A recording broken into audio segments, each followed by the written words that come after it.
Are Democrats finished with the Obama era? Interesting.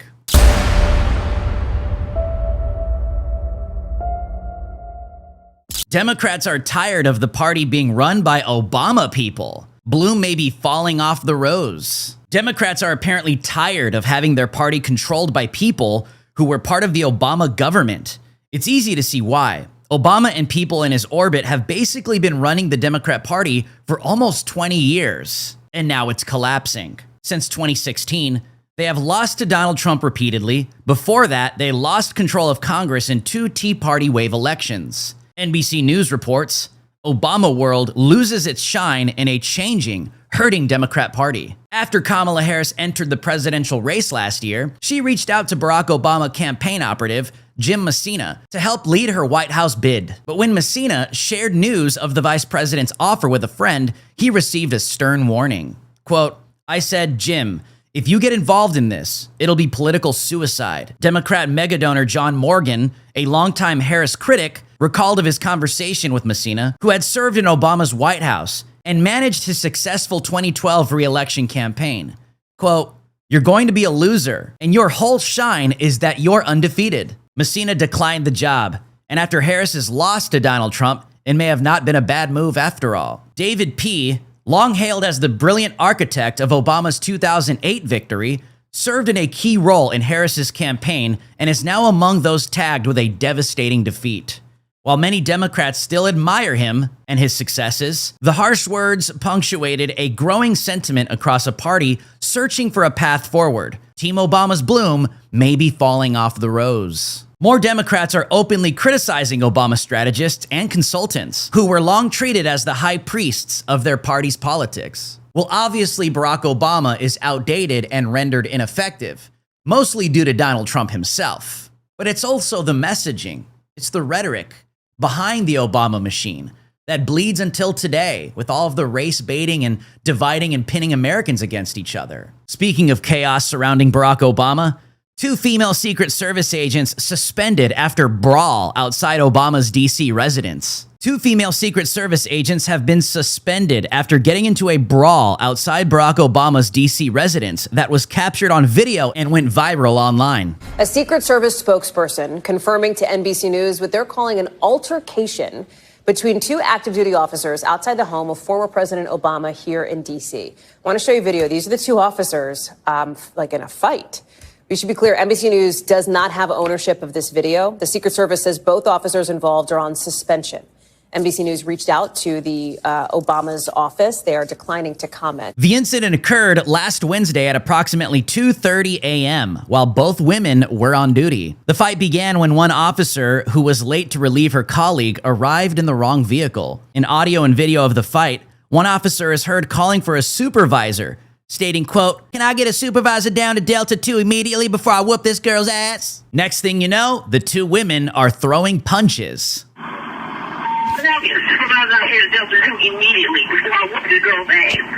You thought I was kidding, didn't you?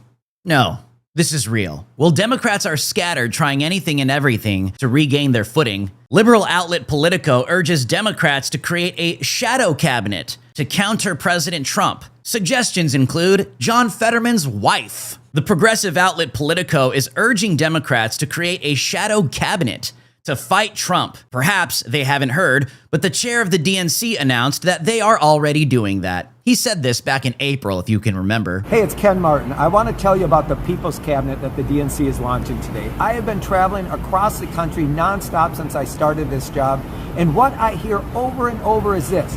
Americans want us to fight back against Trump's lies and offer a better alternative. Trump has stacked his cabinet with out-of-touch billionaires who are causing chaos and hurting working people. That's why we are launching the People's Cabinet. It will be made up of experts, leaders, and everyday Americans who will share reliable and accurate information that you can use to fight back. It's crazy how these people announce a shadow government like they're your everyday friendly neighbor.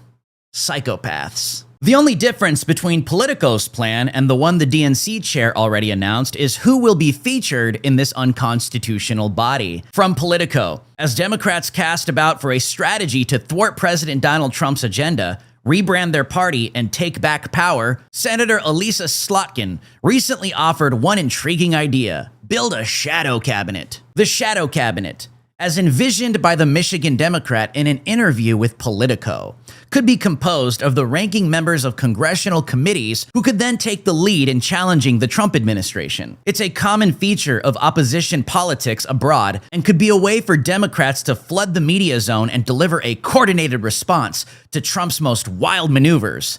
But ranking members? Ranking members have their issues. They're good at reclaiming their time and making motions to recommit, but they are not the fresh faces who can give the Democrat Party a sleek new look. Nor are the thirsty crop of presidential wannabes right for a shadow cabinet. Everything they say would be parsed by self-serving motivation, distracting from the party's broader task at hand. Here are some of the names they're floating around: Samantha Power, Shadow Secretary of State; Letitia James, Shadow Attorney General; Jon Stewart, Shadow Secretary of Veteran Affairs; Mrs. Fetterman herself, Shadow Secretary of Homeland Security; Bill Nye, the science guy, Shadow Environmental Protection Agency Administrator. The deep state is no longer a conspiracy theory.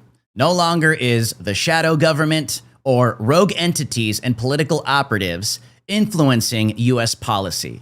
Whether it's through the judicial coup or these rogue bureaucrats that are sabotaging everything President Trump is attempting to do constitutionally to make America great again. Oh, and by the way, they do it casually like it's a good thing.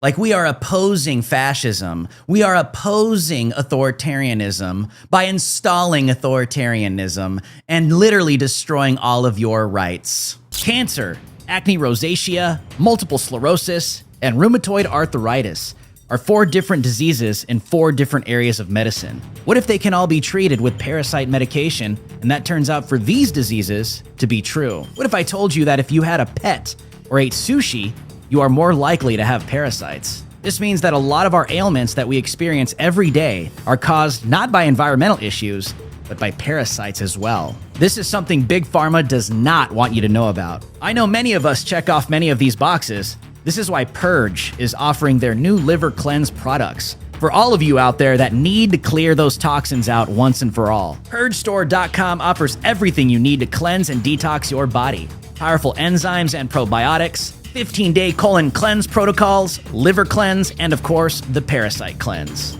Right now, if you go to PurgeStore.com and use promo code DREW, that's D-R-E-W, you will get 20% off your entire order. Use the link in the description below, PurgeStore.com, and support the Gateway Pundit today.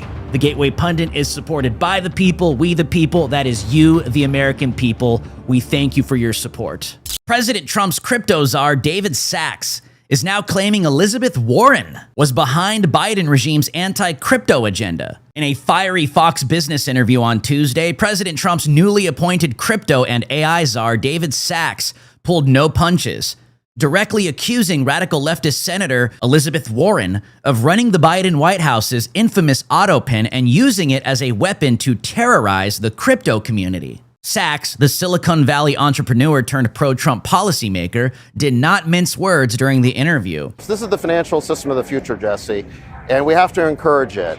What the Biden administration was doing, and let's face it, it wasn't Biden. Elizabeth Warren controlled the AutoPen during that administration. She, for some reason, has this pathological hatred of the crypto community. She wants to drive this community offshore. She doesn't want it happening in the United States. That's the wrong policy for the United States. We want all the innovation happening here. This is a financial system of the future. It's cheaper, it's more efficient. We want it happening here, Jesse, and I think people are thrilled that President Trump is making that possible. Well, this is why an investigation is essential. We need to know who was actually running the country through the AutoPen. David Hogg heaps praise on left-wing dope Jasmine Crockett. Quote, "The type of leader we're really looking to support." DNC Vice Chair David Hogg appeared on the Breakfast Club podcast and lavished praise on the ghetto DEI rep Jasmine Crockett, who has been in the news frequently over the past few months because she never shuts her low IQ mouth. This is more proof that Democrats have learned absolutely nothing from the 2024 election. Jasmine Crockett, I love her. She is amazing. Yeah. I think that people want to see somebody who fights and calls out the bullshit, ultimately.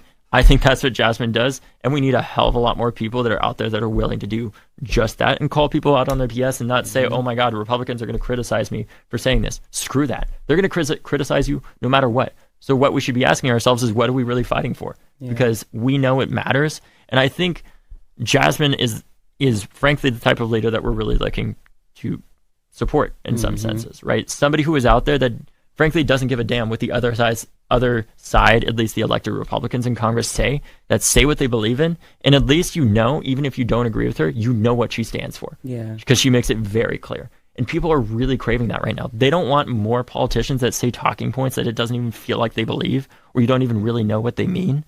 They want somebody who's out there that says what they believe and doesn't care what somebody else thinks about it. They want that authenticity. Listen, if we get free, fair, and secure elections, please run the ghetto DEI rep Jasmine Crockett. Do it. It will totally not backfire. She'll totally win, and she will definitely appeal to the American people. I'm obviously being sarcastic because she's worse than Kamala Harris. She is absolutely more ghetto, more low IQ, more ridiculous. And that sounds like someone very easy to beat in a presidential election. My name is Drew Hernandez for the Gateway Pundit, and you have been on Watch with Drew Hernandez. I'll see you guys on the next one.